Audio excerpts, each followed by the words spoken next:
Hey everybody, this will be part 3. This should be the last part right here. So, yeah, I mean, that point on, once I started calling out error as I saw it, and I felt as though I was confident enough to start making videos, and kept learning from there. I got linked up with some people on YouTube that at the time I saw their testimonials on Truth Time Radio website. So, I started to follow their channel.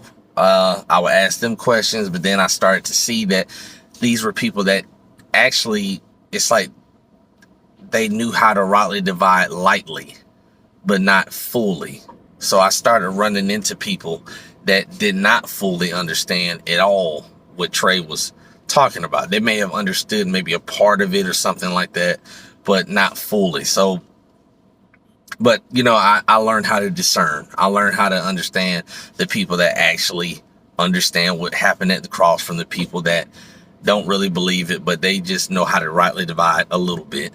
I got hooked up into a place in 2019 that, again, from another testimony off of Truth Time Radio website, a guy there, that said he learned how to rightly divide and all this stuff. And he, watching Trey's videos helped him to understand things he never knew before.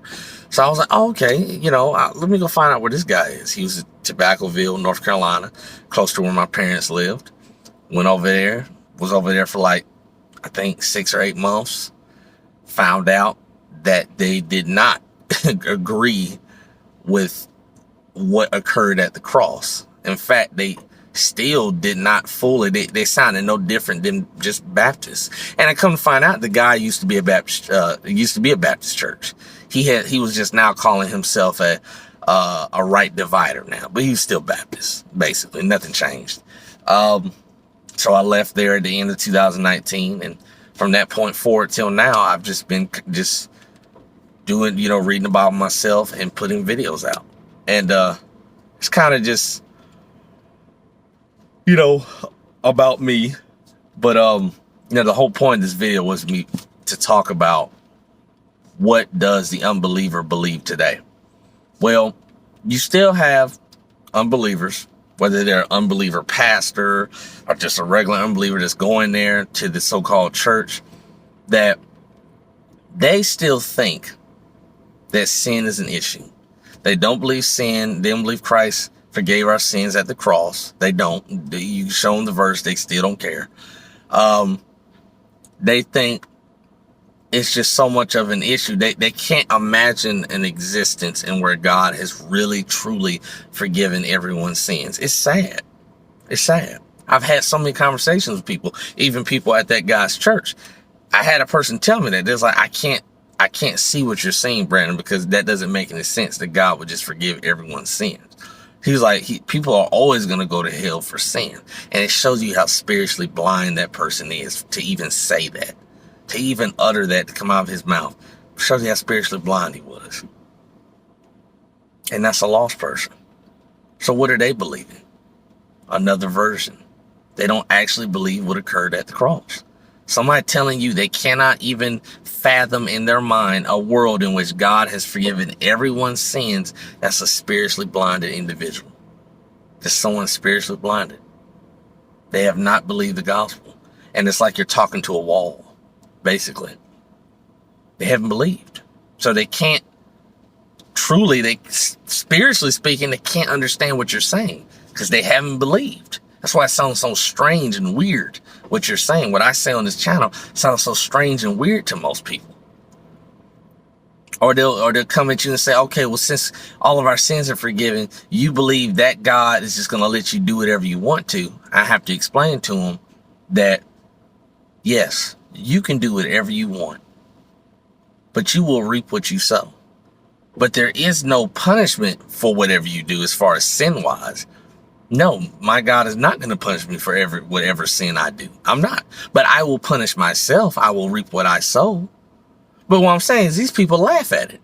That's what I'm saying. They can't even imagine God is like that. They're just like, so God's just allowing you just to do whatever you want. Yes, he is, because he's not charging it to my account.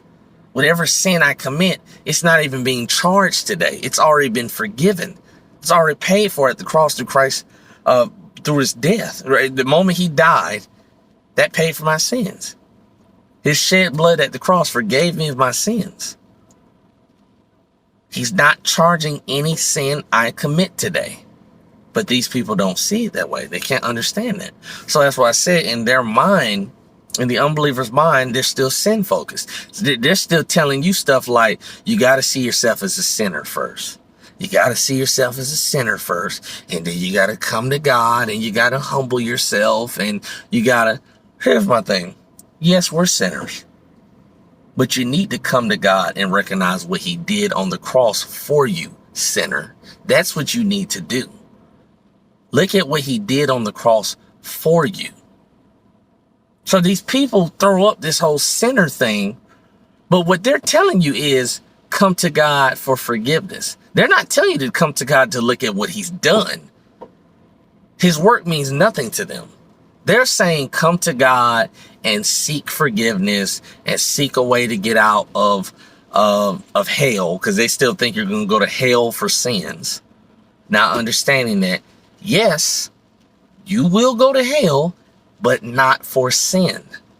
There's another reason that God is going to send man to hell today, and it is not for sin. It is for unbelief. Not the sin of unbelief, but because you have chosen to not believe the gospel.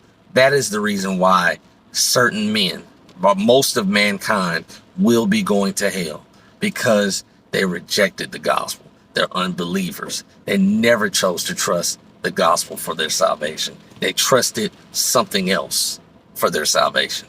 Some imaginary lie, some doctrine of a devil. They've trusted something else for their salvation. They are not trusting the gospel. The pure gospel from the Bible, they are not trusting that for their salvation. So in the unbeliever's mind, sin is still an issue in their mind. They can't see it any other way. They think you're going to go to hell for sin. They're still seeking a way to somehow escape having to be punished for their sins, not understanding that Christ, God, has already taken a punishment for our sins. Imagine they can't see that. They're blind to that. They can't see it. They can't see it. You can point to the cross. They still, that's when I was just looking at my car here for a minute. They can't see it. It's sad. It's like, I don't know what they thought Christ was doing on the cross. Just, as I said, I think they just truly believe Christ was doing nothing. I think they think he was doing nothing for them. That's what I said, because to them, they just think his actions were meaningless. So it's truly sad.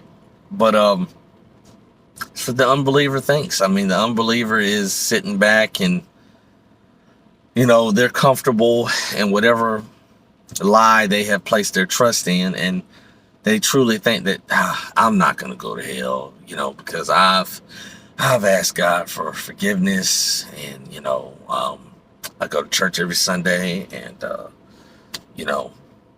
I do the very best I can, so I know I'm not going to go to hell. I mean, God's going to know I tried, not to do certain sins. He knows I tried, so as long as I tried, that should be enough. That's their mindset. None of it is about the cross or what's done for them. What's done for them. They don't know what's done for them. Now, some of these people have never heard, that someone's gonna, I still don't, the whole well, can you die and never hear the gospel thing? That's a whole nother story. I personally don't agree with that. I think somehow, some way you will hear the gospel before you die. But there are some people that think if you never heard the gospel, you get a free ticket to heaven. Some people actually say that, I would say yes, a baby or someone that is, mentally impaired in some type of way, like they were just born mentally impaired. Like it could be a 40-year-old man, but he has the mind of a 5-year-old. yeah, a unborn baby, or a baby, a child, or like somebody like that, someone with some mental impairment issues, where they just cannot understand. They literally don't even have the ability to understand the gospel. No, I don't believe God's going to hold that standard to them as far as you must believe the gospel to be saved. I don't believe that standard will be held to them because they literally lack the ability to even do that. But these people around us, these unbelievers, have the ability to believe things. They just simply choose not to. They can believe anything. They can believe evolution. They can believe all this other crap, right? But they choose willfully not to believe the gospel, which is why they are going to hell. That's why they're going to hell, because they're choosing willfully not to believe the gospel. That's it. Simple explanation. But yeah, the unbeliever, man, in their mind, they just don't see anything is finished. They're still waiting to get their sins forgiven, basically. Waiting to somehow escape judgment of their sins. Sin. That's all that's on their mind. They don't see it as finished. But they have concluded in their mind that it's fine as long as I'm striving to fight sin and resist sin and ask God for forgiveness of my sin, it's fine. Like, they don't see that they still don't believe. All right, though, everybody. Have a great day.